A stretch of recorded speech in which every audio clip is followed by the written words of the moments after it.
Hello अस्सलाम वालेकुम students, this is Sharoz Tahir from Batfield school. हमारी ऑनलाइन लेक्चर सीरीज क्लासेज जारी हैं और आज हम लेक्चर नंबर अपना 18 स्टार्ट करने लगे हैं। तो स्टार्ट करते हैं इसे एक्सिस ऑफ रोटेशन की तरह शुरू करते हैं इसे। रिजिड बॉडी का आगे हमारा जो टॉपिक था आगे axis of rotation. Consider rigid body rotating about a line. The particles of a body moves in a circle without their centres are lying on the same line. This line is called axis of rotation of the body. Forces that produce turning effects are very common. Turning pencil in a sharpener, turning stopcock of a water tap, turning doorknob and so on are the examples of where a force produce turning effects. Means कि मैं अगर आपको कहूँ इसके कुछ समझ नहीं लगा आपको, कंसिडर मैं कह रहा हूँ इसमें अगर आप एक बॉडी एक रिजिड बॉडी है रोटेट कर रही है अबाउट अ लाइन, ठीक है।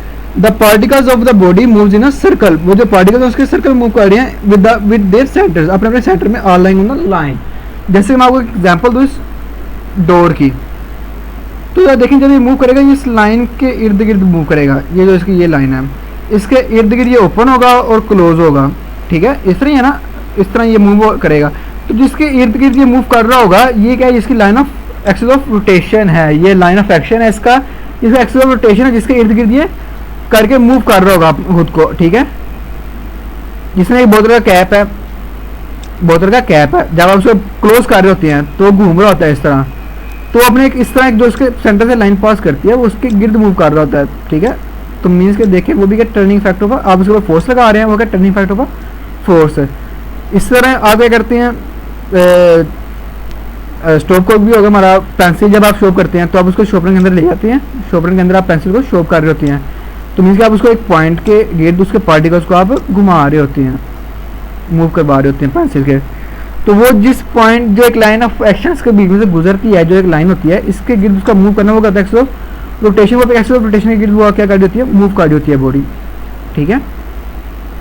What is torque? The turning effect of force is called torque, moment of force. Torque क्या होता है, टर्निंग इफेक्ट होता है फोर्स का, जिसको हम क्या कहते हैं torque of moment of force. Example के तौर पर मैं आपको ये देता हूँ, ये एक इसका फिक्स पॉइंट है, जब हम इसके फोर्स लगाएंगे तो ये क्या करेगा, इसमें टर्निंग इफेक्ट पैदा करेगा, ठीक है। तो वो जो फोर्स होगी वो क्या किस में कन्वर्ट हो जाएगी, वो टॉर्क बन जाएगी, ठीक है। ये इसके एग्जांपल में ये एक सिंपल ये क्या इसका लाइन ऑफ एक्शन, इसका एक्सिस ऑफ रोटेशन है इसका, जिसके गिर्द रोटेट कर रही है, और यहाँ पे ये जब मूव कर रहा है, जो फोर्स मूव कर रही है फोर्स किस में कन्वर्ट हो गई है, टॉर्क में। इसलिए आप ये देखें जब हम इसको दरवाजे को खोलने के लिए जब इसको घुमाते हैं तो ये भी इसके लाइन ऑफ एक्शन है, एक वो है एक्सिस ऑफ रोटेशन है, उसके गिर्द क्या हो रही है, बॉडी मूव कर रही है, एक टर्निंग इफेक्ट पैदा कर रही है फोर्स, तो वो किस में कन्वर्ट हो जाएगी, टॉर्क में। तो टॉर्क के आगे देखते हैं मूवमेंट आर्म देखते हैं। Let us study the factors on which torque of movement of force depends. Torque जिस पर डिपेंड करता है जरा वो फैक्टर्स देख लेते हैं। You might have seen that a machine uses a spanner to loose और टाइट अ नेट और अ बोल्ट। आप स्पैनर यूज़ करते हैं नट को टाइट और यहाँ टाइट करने के लिए, लूज करने के लिए। A spanner having long arm help. अगर आप देखते हैं अगर उसका आर्म लॉन्ग है ना, ये आर्म लॉन्ग है उसका, तो आप आसानी के साथ उसको खोल सकते हैं, बंद कर सकते हैं। अगर उसका आर्म जितना शॉर्ट होगा ना, अब उसको इतनी आपके लिए मुश्किल होगी उसको खोलना या बंद करना। तो मीन्स का जो मूवमेंट आर्म का होता है, मूवमेंट आर्म का डेफिनेशन आप बुक से देख लीजिएगा, आपके जो सिलेबस में दी होगी। Movement is a distance to the it is a distance between the ये जो नेट बोल्ट के डिस्टेंस यहाँ से लेके उसका लास्ट पॉइंट का जो डिस्टेंस होता है ना, ये इसको कहते हैं मूवमेंट आर्म। और इसी डेफिनेशन में देखता हूँ आपके, a spanner having a long arm helps into with the greater ease than the one have shorter arm. वगैरह वो सिंपल हो जाता है जबकि शॉर्टर की निस्बत। It is because the turning effect of the force is different in the two cases. The movement produce by a force using a spinner of longer arm is greater than the torque. वगैरह उसमें torque ज़्यादा produce होगा, produce by the same force but using a spinner of the shorter then. अगर आप उसमें भी force इतनी लगाएं तो भी फोर्स इतनी लगाएं। अगर आप इसमें देखेंगे ना, इसमें मूवमेंट आर्म ज़्यादा है, तो मूवमेंट आर्म ज़्यादा क्या होगा इसका, इसकी टॉर्क भी ज़्यादा हो जाएगा। टॉर्क ज़्यादा होने से मीन्स फोर्स ज़्यादा हो जाएगी इसकी, और इसमें मूवमेंट आर्म कम है तो फोर्स भी कम हो जाएगी। मैं इसकी एग्जाम्पल आपको पीछे टॉर्क का क्लियर करवाता हूँ। टॉर्क का फॉर्म होता है T is equal to R cross L, R cross F, L cross L कहते हैं इसको, L cross L F, T is equal to L cross L F. L क्या मूवमेंट आर्म है, एल क्या है मोमेंट आर्म। तो देख सकते हैं आपके एल जो मोमेंट आर्म अगर हम बढ़ाएंगे तो टार्क भी क्या हो जाएगा, बढ़ जाएगा, दोनों डायरेक्टली पोर्शन एक दूसरे के, ठीक है। फोर्स बढ़ाने से भी टार्क क्या हो जाता है, बढ़ जाता है। तो मोमेंट आर्म से बढ़ाने से भी टार्क क्या हो जाएगा, बढ़ जाएगा। इसका यूनिट देख लें आप, इसका यूनिट होता है न्यूटन मीटर स्क्वायर।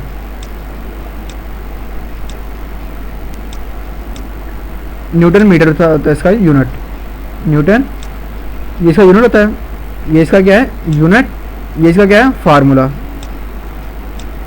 और रिप्रेजेंट किससे करते हैं टार्क को,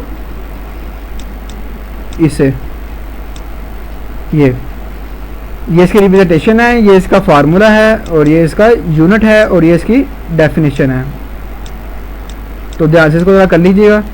तो देखिए यहाँ पे अगर मूवमेंट आप बढ़ाएंगे तो क्या हो जाएगा, फोर्स भी बढ़ जाएगी, टॉर्क भी बढ़ जाएगा, और स्पिनर को नेट बोर्ड को खोलना आसान होगा।